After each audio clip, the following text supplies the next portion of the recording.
Hey, my name is Josh and I'm from the Excellent Laborer channel, and today I'm going to show you how to install a GFCI outlet, so stay tuned. Okay, so right here you have your ground coming out of your box, your neutral, and this is your hot wire. If you're getting value out of this video, make sure you smash that like button and subscribe to this channel. Something really important most people don't know, see how that says line and that says load? If you only have one set of wires, you hook it to the line side. So up here, you'll have your hot, which is your gold. That's where your black wire goes. And you got your neutral, which is your silver. That's where the white wire goes. And then up top, you have your green, which is your ground. That's where your bare copper wire goes. So in this case, we only have one set of wires. So that goes on the line terminals. Now, if we had two sets of wires, whichever set was hot, say this was hot, would go on your line side. And then the side that the power's going out, which isn't the hot coming in the box, would hook to the load. So in this example, we only have one set of wires. So this is going to go on the line side, which are these two. So let's go ahead and get started here. And some receptacles will come like this, these GFCIs, and if you look on it, you can it's hard to see it there, but right here it says line, which it doesn't have this caution, this attention tape on it. It's to let you know, hey, don't hook it up here, because most people wouldn't know to hook it to the line side and not the load side for when you have multiple GFIs. Say we're going to hook multiple outlets to this GFI circuit. So what it's for, your hot's coming in to hook to the line side, and then it's going out to the load side to all your other outlets to make them GFIC protected as well. So if you look here, if you only have one set of wires, you would just hook it to this side, that's the line side.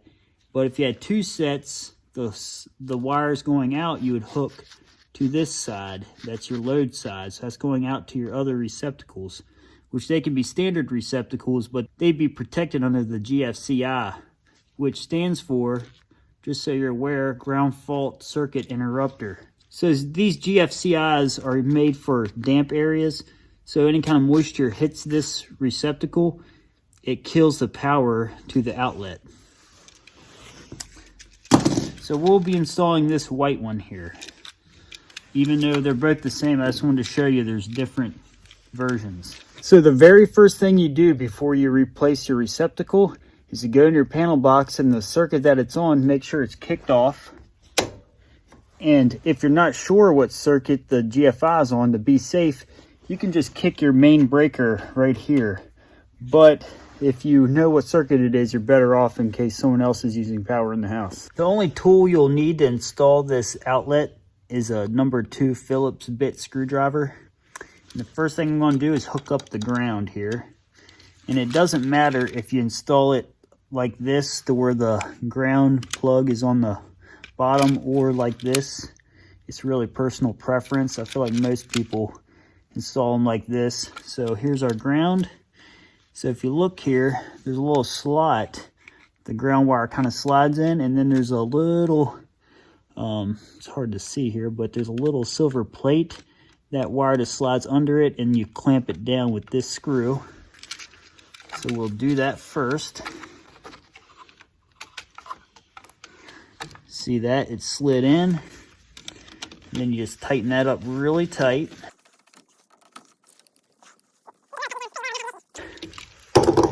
All right, and then since we're on the line side, since we only got one set of wires, and this is the gold side, all you got to do, you don't have to put any hook on these. See these holes? You just simply slide this in there. On the black goes to the gold screw. Just tighten up this gold screw, snug it up really well. You don't want them slipping out. Then you got your white wire here. And now this goes on your This white goes on your silver terminal here. So you'll look at the holes on the back side and slide it in.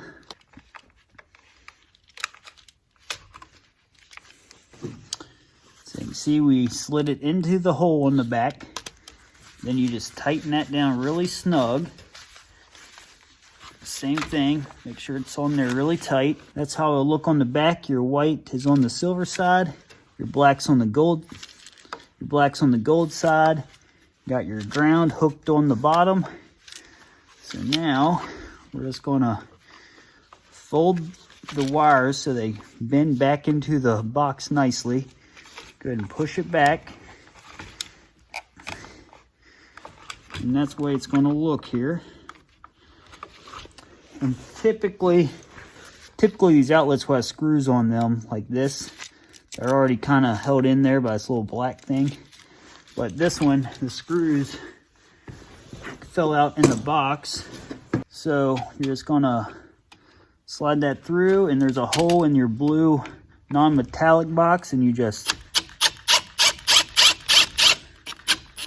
tighten that down pretty snug. And then on the bottom, you do the same. Now that's how you install a GFCI outlet.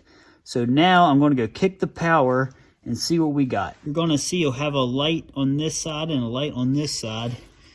But this one only has one light, just to show you a different model. And it says replace if flashing. So if you have this kind of model, if this light on this one would be flashing, you'd replace the whole outlet. And these you should test monthly, and these same thing, you should test monthly. How many people test these monthly? I'm pretty sure hardly anybody does, but you definitely should. So to test these, you just click this test button. It's going to trip it, and that means if you ever find an outlet like this that looks like this, you typically just have to hit reset. This green light on means it's ready to go, but if you find this red light on, you need to reset it hitting the reset button. So now we should be ready to go. Looky there, we got the light on and we got power. And these two little screw holes, the top and bottom of this, is for your plate cover that goes on this. I don't have any on me, but that's what you would do.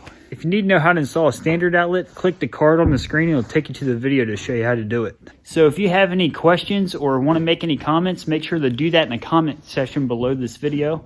And I'm going to get started cleaning up the rest of this house because I got drywall coming, and this is day 108 of the house building project, so stay tuned for the rest of the video.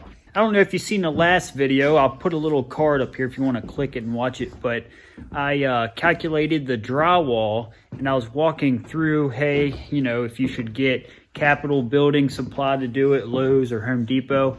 Well, I got my quote from all three of them, and actually Capital Building Supply was a little bit higher than the rest of them, just by like $300 or $400. But here's the thing, the reason why I went with them is because they stock it in the house. Those other companies didn't stock it in the house, and they had the 54-inch drywall, which makes a better finish in the garage that has the 9-foot ceilings. So you only have one joint instead of two joints if you use the 48-inch drywall. So that's why I went with Capital. All right, guys, I got the place cleaned out, ready to get drywall stocked. Just wanted to give you a quick walkthrough. How much better this place looks without a bunch of crap laying around. So, again, just a little walkthrough to show you before and after the drywall gets put in. It's through here.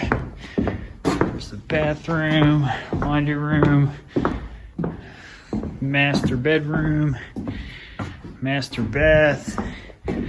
All right. Since the drywall guys are coming tomorrow and getting started on the ceilings, I got to go through, and if you look up here, right up here, I need to put some kind of access between these trusses. That way the guys can get up in there and blow insulation. And I got to do the same over in the garage because the cathedral in the middle with the living room, that's going to be hard for them to maneuver around. So I'm going to try to make it a little easier for them. All right, looks like drywall's here, and they're going to get ready to stock it in the house. Let's get this done. These guys think the best bet's to come in through this window, so we're gonna see how this goes. All right, they got most of it stocked already.